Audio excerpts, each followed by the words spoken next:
Регионална народна библиотека Петко Рачев Славейков Велико Търново е координатор по проект Мобилна дигитализация, подкрепен от Еразъм Плюс като дейност по К2 и К202 по програма на Европейския съюз. Цифровизирането и запазването на културната памет на Европа е една от ключовите области, застъпени в програмата в областта на цифровите технологии.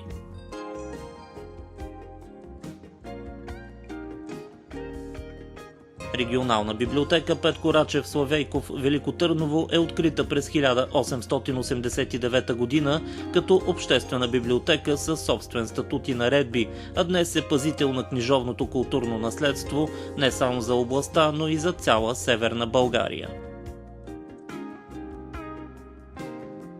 Една от основните цели на настоящия проект е да систематизира, интегрира и разпространи съвременни практики не само сред малките библиотеки, а и сред специализираните, каквито са църковните и манастирските библиотеки и неделните училища към храмовете.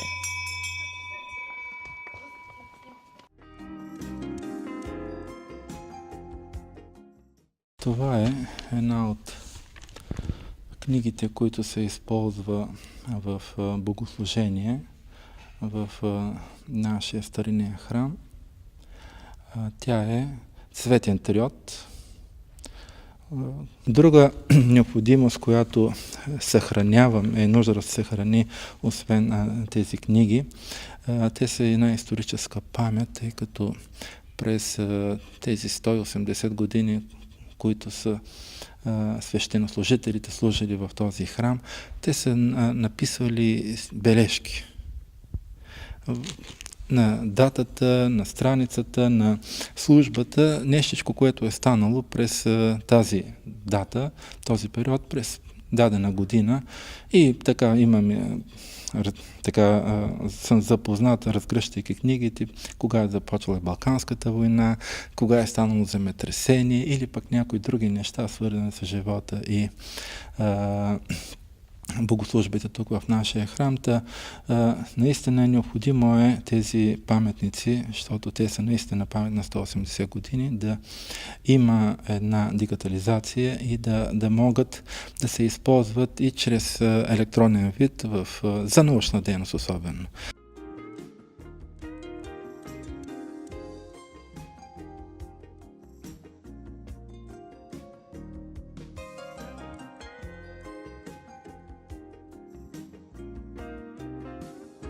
Дигитализираното учебно съдържание, внедрено в системата за управление LMS, заедно с свободните и лесно достъпни филми за цифрово обучение и средствата за самообучение, ще даде възможност на целевата група архивисти, библиотекари, църковни служители да получат допълнителни професионални умения. Дигитализацията не само е задължителна, тя просто е нужна. Тя е повик на времето и обучението в подобен тип дейности на музеи и на други архивохранилища е задължително. Бих казал, че дори в науката в момента, ако те няма в интернет пространството, ти просто не си в науката. Направен е електронен опис, заснели сме ги, но все още те са се ползват единствено от музейните работници. Напоследък много се говори за дигитализация. Да, безспорно това е много необходимо, ще стане, но все още се лутаме, защото музея в Елена е малък провинциален музей. Се изисква техника, изискват се добре обучени специалисти, изисква се единен стандарт, за да кажат точно как трябва. Едно заснимане, да, ние ще направим заснимане с фотоапарат, но на колко пиксела и там други технически изисквания, никой не ти казва. Какво точно трябва да бъде? Само говорим, че трябва да има такава дигитализация. Но нека да бъдат нещата конкретни. Натам отиваме, ще стане, но да бъдат определени точните правила. Проектът Моби Дик ще разработи и предложи иновативни инструменти и отворени образователни ресурси, допринасящи за открито дистанционно обучение. Проектът ще обучи и доразвие квалификацията на всички в сферата на библиотечните науки, как да използват в своята работа предимствата на мобилните цифровизации. Хубаво би било да се дигитализират фондовете ни на периодиката, която имаме и с удоволствие ще се възползваме от вашата методика, която вие ще качите в интернет. Още повече, че това не се изисква толкова много технически средства и разходи за тях.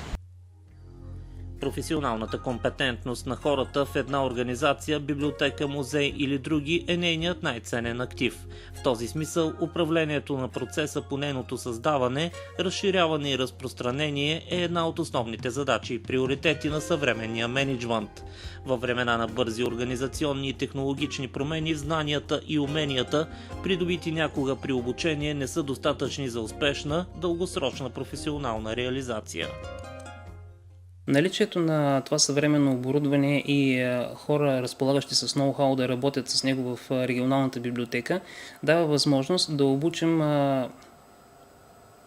служители от по-малките библиотеки в по-малки населени места, както и специализирани библиотеки, манастирски, митрополитски и така нататък, да извършват самостоятелно сканиране с нискобюджетна техника, с подръчни средства и да съхранят безценната информация от техните архиви в дигитален вид.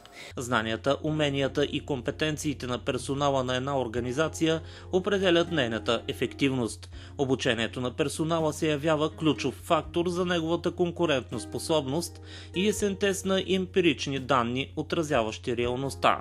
Знанието се изразява в сложност и постоянен образователен процес, който изцяло се фокусира върху интелекта на личността. Професионалното обучение се смята за основна функция на ръководството и на експертния персонал.